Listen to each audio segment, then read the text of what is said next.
그러니까 일단 이 무역 굴절 효과가 뭔지를 몰랐으면 이거 그냥 읽다가 찍고 넘어가는 거예요. 시간 낭비만 하고. 이거 뭐 하는 거라고? 역외국이 이익을 얻는 거라고. 역외국이 이익을 얻는 건데 이 역외국을 어떻게 해줘야 돼? 자유무역협정에서의 원산지, 그놈의 원산지를 결정하면은 이 역외국 이익을 제한할 수 있다라는 얘기예요, 일단은. 그러니까 이거를 보고 그 얘기 떠드는 걸 찾아갔어야 되는 문제입니다. 안녕하세요, 김재현입니다. 자, 5월 모의고사 보느라 고생했어요. 이제는 뭐 5월 모의고사라고 하네요. 저번에는 막 밀려가지고 4월 모의고사를 5월에 보고 막 그랬었는데. 그래서 일단 5월 교육청 모의고사 국어 총평, 그리고 조금 빠르게 풀 수 있었던 문제들이 어떤 게 있었는가, 그리고 어려운 문제는 뭐가 있었는가에 대해서 한번 살펴보도록 하겠습니다. 일단은 제일 놀랐던 건 1등급 컷이에요. 이게 보통 쌤도 이제 교육청 나오면은 그날 풀어보고 하는데, 물론 집에서 푸는 것도 있지만 쌤은 직접 뭐 고등학교 가서 응시하진 않으니까. 근데 이 등급 컷이요, 선생님이 풀고 나서 어느 정도 생각한 것보다 항상 조금 낮았거든요. 그랬는데 이 교육청 모의고사 중에 선생님 입장에서는 처음으로 내가 생각한 것보다 조금 더 컷이 높게 나왔다. 그래서 놀랐어요, 되게. 96, 화작 기준으로 96점 정도가 지금 나왔는데, 그렇게 쉬웠냐 하면 그렇진 않다고 느끼는데, 컷이 높았다는 게 무슨 뜻이냐면 이번 고3들이 꽤 잘한다는 뜻이지. 네, 이런 걸 좀 알고 있는 게 좋다고 생각해요. 저걸 알아야 싸우니까. 어쨌든 우린 다 경쟁자잖아요. 이제 6월 평가원부터 9월 평가원 이때는 N수생들이 들어옵니다. 뭐 의대 정원 이런 얘기가 많았는데 지금 뭐 확정된 건 없지만 어쨌든 들어왔단 말이지. N수생들이 상당히 많이 들어왔을 거예요. 그래서 지금 이미 있는, 지금 나름 예전보다 쌤 기준에선 그래요, 좀 잘하는 고3들에다가 N수생들까지 더해지면 이거 난이도에 무관하게 1컷이 좀 전반적으로 수능까지 했을 때 높아질 수 있지 않을까, 이런 생각이 좀 들었었습니다. 네, 보면 오답률 1위, 2위, 3위 정도 보면요, 지금 보면 컷이 높다는 게 무슨 뜻이냐면요, 오답률 높은 문제 별로 없다는 뜻이에요. 그래서 지금 80%대, 와 이거 엄청 높은 겁니다. 80%면 이 국어 시험에서 80%대가 거의 80%에 육박하는 오답률 문제가 나오는 게 정말 드물어요. 그리고 바로 60으로 떨어지죠. 그리고 이제 50%대가 5문제밖에 없는데, 다들 잘 봤다는 뜻입니다. 킬러가 한 2문제, 3문제 정도밖에 안 됐다. 잘 봐줘야 한 2번, 7번, 8번, 그리고 한 32번 정도, 이 정도가 나름의 킬러 문제 정도라고 얘기할 수 있을 것 같아요. 오늘은 공통문항부터 얘기를 해볼 건데, 독서론이 있었죠. 그리고 비문학 지문이 있었습니다. 자, 비문학 지문 첫 번째 지문이 상당히 어려웠어요. 그래서 좀 내가 국어 조금 자신이 없었다, 애매했다, 이런 학생들 중에 첫 번째 지문 매달리다가 시험 망가진 학생들이 종종 있었을 것 같고, 세 번째 비문학 지문 도플러, 초음파 도플러 혈류계라는 그런 기계에 대한 내용이었죠. 그 다음에 세 번째 비문학은 철학 지문, 하몬의 객체 지향 존재론. 굉장히 쉬웠습니다. 이거 어려웠다면 고1, 고2 인문 지문을 좀 찾아보시는 걸 추천합니다. 그리고 문학에서 원래 이 복합 지문이 요즘 어렵게 나왔는데요, 이 정도면 굉장히 쉬운 거예요. 쌤이 이게 틀린 친구들 같은 경우는 굉장히 쉽다는 말이 굉장히 거슬릴 텐데, 작년 수능에 똑같이 현대시와 수필 복합이 나왔거든. 알고 있나요? 잊지 않는 것은 뭐 어쩌고저쩌고 하는 거? 잊지 않는 것은 병이 아닌 것은 아니다. 네, 뭐 유튜브로도 막 딸로 많이 돌아다녔었던 지문이죠. 그거 펴놓고 한번 비교해보세요. 문제도 문제고 지문도 지문이고, 그런데 어떻게 어려웠냐, 수능이랑 뭐가 다른가, 이걸 꼭 이 복합 지문에서 그걸 좀 해봤으면 좋겠습니다. 현대소설 마음의 감옥 같은 경우는 그래도 좀 읽는데 불편했을 수 있다 생각이 들어요. 인물 관계 파악 같은 게 좀 사람이 좀 많았다 느껴질 수 있을 것 같아서. 고전시가, 이걸 읽는데 시간을 쓰신 분들이 있을 수 있으나 답 고르는 것은 굉장히 쉬웠다. 그리고 마지막으로 고전소설이 있었죠. 보은, 기울옥이라고 쌤도 처음 보는 거였는데요, 32번 문제를 제외하고는 딱히 문제가 될 것 같지는 않았고, 고전소설이 만약에 시간이 굉장히 오래 걸렸다는 친구들은요, 늘려 읽을 곳과 아닌 곳을 구분하는 연습을 필요로 해요.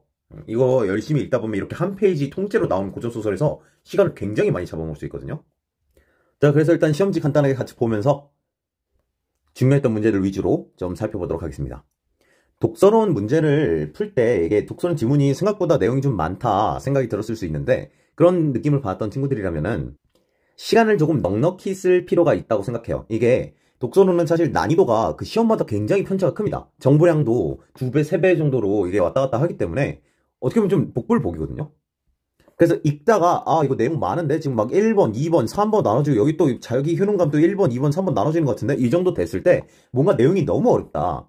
일단 비문학이 아니잖아. 머릿속에 넣으려고 하지 마시고요. 내용 구분만 좀 잘해주세요. 알았죠? 먼저 환상기의 독자는 그 다음 잠정기의 독자 여기 끊어주고 이렇게 보이게 오케이? 그 다음에 현실기의 독자 이렇게 내용 나눠놓고요. 물어볼 때 지금 보면 환상기의 독자 물어보고 잠정기 독자 물어보고 현실기 독자 물어보잖아 이렇게. 그러니까 물어볼 때 찾으러 간다라는 생각을 하면서 머릿속에 막 내용을 다 우겨 넣으려고 하는 비문학적 태도를 살짝 내려놓는 게 필요할 것 같다 생각이 듭니다. 자, 첫 번째 비문학 지문은 가나로 나온 자유무역협정 지문이었는데 이 지문은 그래도 난이도가 좀 있습니다. 내용도 좀 있고 근데 이 지문 구조는 굉장히 전형적이에요. 그래서 이 지문이 약간 읽으면서 아예 들어오지도 않았다 싶으면 일단 구조도 먼저 그려보셨고 혼자 먼저 그려보고 그 다음 이걸 들으시기 바랍니다. 이 지문은 쌤이 따로 해설 강의를 올릴 거예요. 이 지문만. 근데 일단 쌤이 여기서 얘기하고 싶은 거는 항상 얘기하는 건데 이렇게 지금 여기 보면 역내국 있고요. 역외국 있고요. 자국이 나오거든요. 자국은 뭐 자기 나라라는 뜻인데 지금 뭐 마지막 문단 보면요. 자, 역외국이 나왔지? 자국이 나왔어. 그 다음에 자국의 노포 관세를 부과하는 역내국의 이런 표현들이 나오잖아. 이게 지금 세 국가 간의 관계거든. 이거 브레턴 우즈 지문이라고 유명했던 어려운 지문 있죠. 거기서도 이런 식으로 세 국가에 대한 얘기가 나오는데 세 국가, 누구가 마찬가지고 세 회사, 뭐 3자 A와 B, C, 뭐 갑, 을, 병 이런 관계에 대한 얘기가 나오는 지문은 경제니 뭐니 이런 걸 넘어서서 굉장히 많이 나오잖아요. 갈래를 넘어서서. 이럴 때 나를 넣어줘야 돼요. 이거를 혼자 세 국가의 혹은 세 사람의 세 회사의 입장을 이걸 헤아리게 되면요 굉장히 어렵습니다. 여기 중에 하나가 나라면 두 국가만 상대하면 되거든. 그래서 예를 들어서 지금 이 부분 이런 표현들을 읽을 때는요 자국을 나라고 대한민국이다 뭐 이렇게 설정을 해놓고 다른 두 개의 나라에서만 관련되게 정보를 뽑아줘서 읽어줬으면 훨씬 더 편할 수 있다라는 거. 선생님이 이렇게 얘기하는 건 이런 지문이 굉장히 많아서 그래요. 나지문 같은 경우는 영내 가공 원칙이 있고 충분 가공 원칙이랑 이거 두 개를 합쳐가지고 뭐라 그래? 원산지 결정 기준의 기본 원칙이라 그러죠. 그죠? 그래서 A, B 이렇게 있었고 그래서 기본 원칙 A, B를 충족했으면 품목별 원산지 기준을 뭐 결정을 해야 되는데 이게 또 어떻게 나눠? 완전 생산 기준이랑 이게 또 어떻게 나눠? 완전 생산 기준이랑 그 다음에 실질 변형 기준이라는 게 있지, 그지? 그래서 실질 변형 기준이 두 가지로 이렇게 나눠지는. 그러니까 A, B, C, D가 있는데 D는 D1이라 있고 D2가 있다 이렇게 돼 있는 지문이었는데 문제로 나올 부분들이 굉장히 정해져 있었던 지문이라고 생각을 해요. 그래서 이런 내용 정리가 안 됐다면 일단 구조도부터 그려보고 비슷하게 내용이 분류되는 지문들을 한번 꼭 찾아보시기 바랍니다. 이건 굉장히 전형적인 구조니까. 4번, 5번 같은 경우는 뭐 거의 주는 문제였다고 보여지고 네, 문제는 2페이지죠. 일단 또 되게 열심히 읽어놨고 첫 지문이다 보니까 이게 보기 문제가 딱 봐도 괴물인데 생긴 게 좀 이해가 안 됐는데도 불구하고 매달린 경우들이 많았을 것 같아요. 지금 여기 6번이 오답률, 정답률이 딱 50%밖에 안 되거든요. 딱 50%로 걸렸다는 게 무슨 뜻이냐면은 못 넘어갔다는 거지. 그러니까 물론 쉬워가지고 잘 푼 친구들도 있겠지만 이게 어려웠음에도 분명 내가 이해를 제대로 못했는데 이런 보기 문제를 건드린다? 쌤이 만약에 읽었는데 이거 이해가 잘 안 간 것 같아 그랬으면요 6번, 7번은 그냥 과감하게 하나를 밀고 버렸을 것 같아요. 물론 그런 상황이면 8번도 버려야 되지 않나라는 판단이 됐겠지만 그래도 버려야지. 뒤에 어떤 게 나올지 알고 일단 시간이 남으면 돌아간다라는 판단은 하에 9번까지만 풀고 6, 7, 8을 제끼는 것들이 필요했을 수 있지 않을까. 지금 쌤 말이 분명히 필요한 학생들이 있을 겁니다. 이 지문 때문에 시험 전체가 망가진 그런 경우라면 이런 거 고민해야 돼요. 시험 전체를 잘 보는 게 중요하지 지금 우리 분석하는 게 아닙니다. 숙제하는 게 아니란 말이야. 이거 버려도 나머지 다 맞으면 돼 라는 얘기. 자, 그 다음 8번만 좀 얘기를 하고 싶은데 추론 문제요. 그리고 시간을 꽤 많이 썼을 것 같아요 다들. 그리고 이게 오답률 2위입니다. 그죠? 저 쌤이 이거 그 지문을 잠깐 여기 가져왔는데 지금 보면은 가 마지막 부분에 이제 처음 나오죠 이 설명이. 이 설명이 바로 나와. 무역 굴절 효과에 대해서 나오는 거죠. 좀 읽은 친구들은 이 기억 읽을 때 띠용 했을 거야. 부정적 효과라고? 라고. 그지? 그러니까 지금 자유무역협정의 부정적 효과라는 거야. 무역 굴절 효과가. 그죠? 자, 그 다음에 기억의 이유를 추론하라 그러는데 이걸요 1번, 2번, 3번, 4번, 5번 그냥 쭉 읽고 있으면은 시간이 일단 어마어마하게 갑니다. 자, 기억이 뭐라고 하는 거야? 원산지를 결정을 해가지고, 그지? 원산지 결정을 딱 해주면 어떻게 돼? 무역 굴절 효과를 방지할 수 있는 거거든? 그러니까 일단은 가에서 이 무역 굴절 효과가 어떻게 정의됐는지가 확인이 됐어야 돼요. 나에서 이 부분, 기억 부분에서는 굴절 효과 정의 안 하거든. 가에서만 정의한단 말이야. 여기 가서 이 정의가 뭔지 확인을 했어야 됩니다. 자, 여기 한번 읽어봐봐. 마지막으로 뭐라고 써있어? 마지막으로 무역 굴절 효과는 역내국간에 묶여져 해서 자, 뭐가? 역외국이 지네 나라에 유리한 방향으로 상품을 역내국에 우회 수출한대. 오케이? 즉 역외국이 어떻게 한다? 더 많은 이익을 얻는 것이다 라고 적혀있지. 그러니까 일단 이 무역 굴절 효과가 뭔지를 몰랐으면 이거 그냥 읽다가 찍고 넘어가는 거예요. 시간 낭비만 하고. 이거 뭐 하는 거라고? 역외국이 이익을 얻는 거라고. 역외국이 이익을 얻는 건데 이 역외국을 어떻게 해줘야 돼?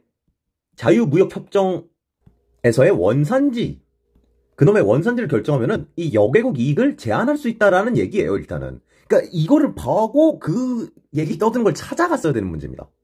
생각해봐. 이거 지금 이유를 추론한다 그랬잖아. 그러니까 왜요에 대한 대답이에요. 왜 이게 부정적인 걸 방지할 수 있어요? 뭐가 지금 방지한다고? 원산지를 결정하면은 원산지 결정한 게 이 역외국 이익을 방지할 수 있다는 얘기란 말이야. 그래서 그냥 보자마자 아 여기 있네라고 찾아주는 방향으로 갔어야 된다. 무슨 소린지 알겠죠? 나머지 선택지 보시면 알겠지만 그런 내용이 없습니다. 역외국 이익을 제한한다는 걸 일단 이거로 골라줬어야 돼. 예, 추론 문제가 좀 익숙하지 않겠지만 자, 쌤이 잠깐 갑자기 작년 수능을 폈어요. 이 수능 문제에서도 이유로 가장 적절한 것은 이런 걸 물어보거든요. 그러니 앞으로 기출 나올 때는 이런 걸 좀 의식하면서 봤으면 좋겠다. 선생님 저 단어 틀렸는데요. 사전이라도 꼭 찾아보시기 바라고. 꼭 이거를 단어장을 막 국어 단어장을 뭐 사가지고 영어 단어장 외우는 거 마냥 할 필요 없고요. 내가 그냥 푸는 시험지나 문제들에서 모르는 단어들 있으면 그것만 긁으세요. 어차피 내가 모르는 거 몇 개 한 100개, 500개 정도만 채워도 충분해집니다. 네, 뭐 이건 두 번째 질문이었고 굉장히 무난했었기 때문에 크게 할 말이 없는 것 같아요. 선생님 너무 어려웠습니다 라는 친구가 있다면 한 15년, 16년, 17년 시행했던 과학 지문들을 살펴보면 굉장히 도움 많이 될 겁니다. 설마 13번 틀린 친구들이 있으면요, 그 순살국어 문맥상 의미 찾기라고 검색하셔서요, 동영상 하나 있으니까 그거 보고서 마스터 하시기 바랍니다. 자, 세 번째 비문학 지문 같은 경우는 인문철학 지문이었고요. 솔직히 이건 고1 수준이에요. 15번 문제는요, 작년 수능이랑 비슷한 형식을 따라한 거거든요. 자, 지금 다시 또 작년 수능으로 이동했습니다. 15번. 심지어 번호까지 똑같이 매겨놨지? 기억, 니은, 지을, 리을 해놓고. 네, 비슷한 거 보이죠, 그죠?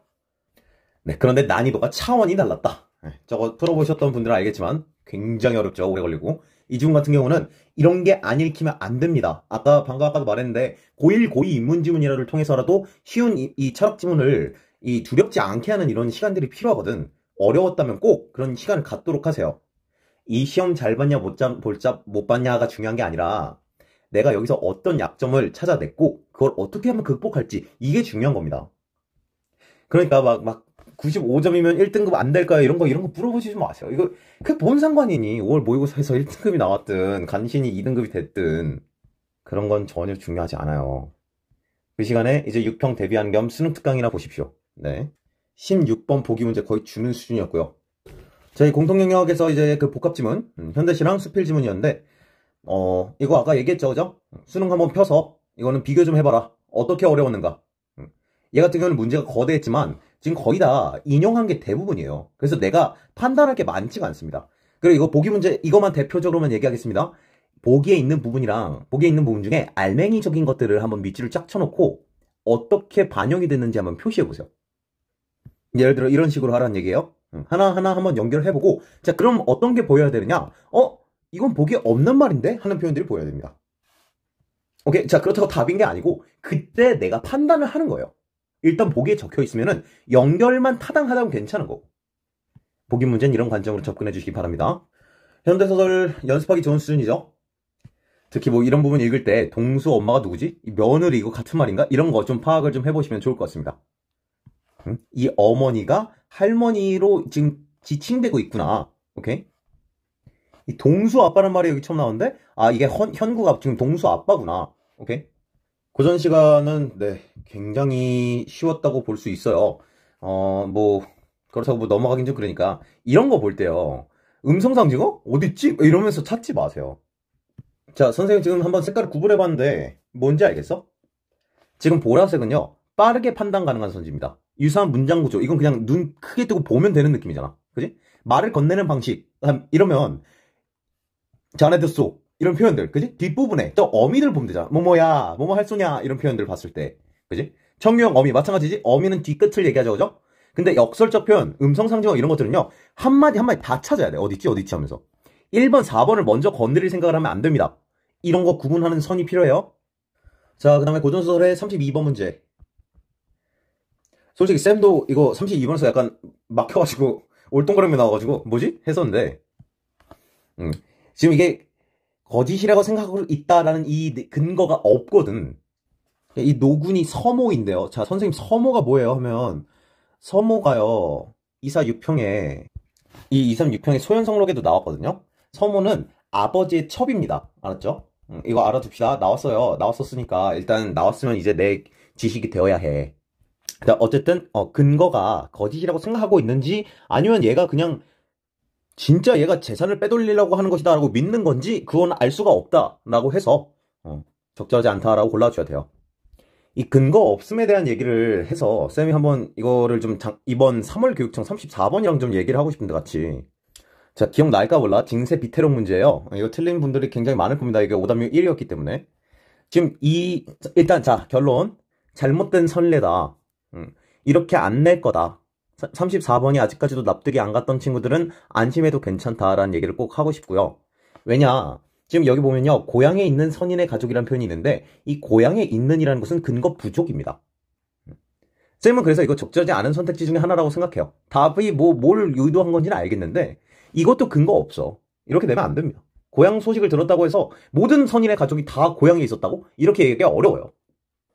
이 문제 얘기를 하는 이유가 뭐냐면은, 근데 한 달 뒤에 5월 교육청에서는 근거 없음을 답으로 낸 거야 또. 그래가지고 헷갈릴까봐.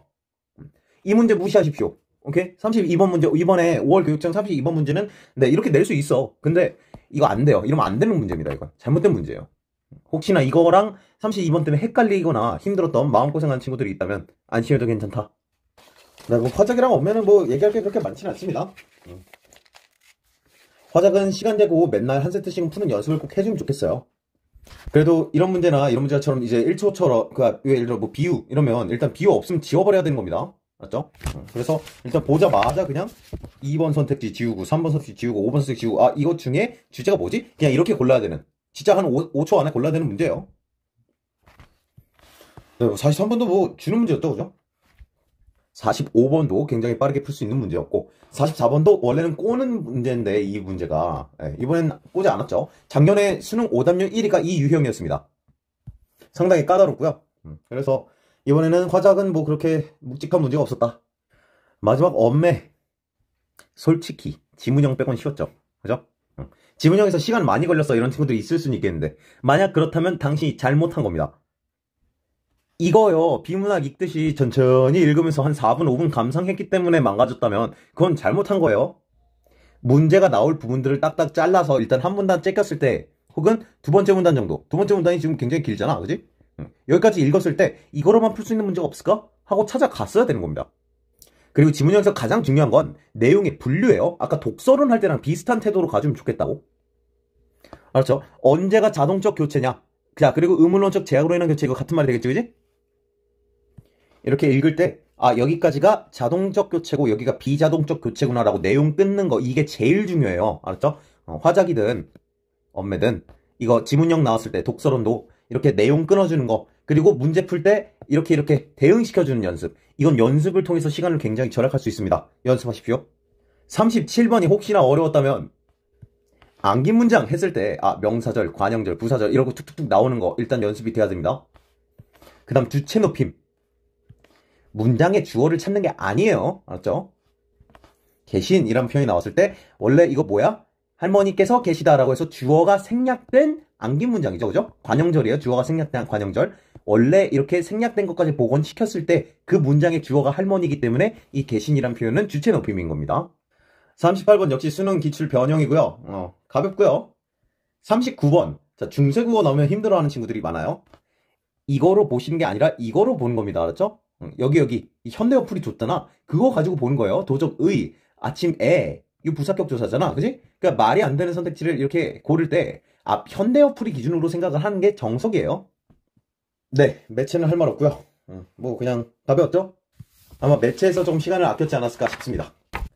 자, 이렇게 해서 전반적으로 어떤 시험이었다라는 얘기를 했고요. 그렇게 막 쉽지는 않았다고 생각해요. 그리고 선생님은 좀 놀랐어요. 이 일것이 생각보다 너무 높은데? 싶어가지고 컷만 보고 막 쉬웠다 하는 경우들도 많을 텐데 직접 풀어보니까 쌤은 그 정도는 아니었다고 생각해요. 이건 분명히 이번 고3들의 수준이 평균적인 수준보다 훨씬 위에 있다라는 생각이 들고 아마 3월보단 점수들이 조금씩은 올랐을 겁니다. 등급에 연연하지 마시고 이 5월 모의고사가 1이니 4니 3이니 이런 거 전혀 의미 없습니다. 지금부터는 이제 6월 평가원을 대비를 시작을 해야 돼요. 이거는 뭐 그냥 뭐 사실 내신 끝나자마자 바로 본 시험이라 그렇게 뭐 준비를 한 것도 없었잖아. 그렇죠? 6월 평가원 대비를 하기 위해서는 일단 EBS가 지금부터는 꼭 들어가야 됩니다. 비문학 연계책을 느껴보기 위해서라면은 한 두 갈래라도 잡고 내가 그 내용 숙지라도 완벽하게 하겠다. 문제 막 완벽하게 다 풀고 분석 안 해도 되니까 내용만 몇 번이라도 읽어보는 이런 것도 굉장히 도움이 될 거예요. 네, 수능 특강에 대해서 다음 영상으로 좀 찾아볼 건데 그 전에 일단은 쌤은 이 경제 지문, 자유무역협정 지문은 풀이를 해서 올리도록 하겠습니다. 고생했습니다.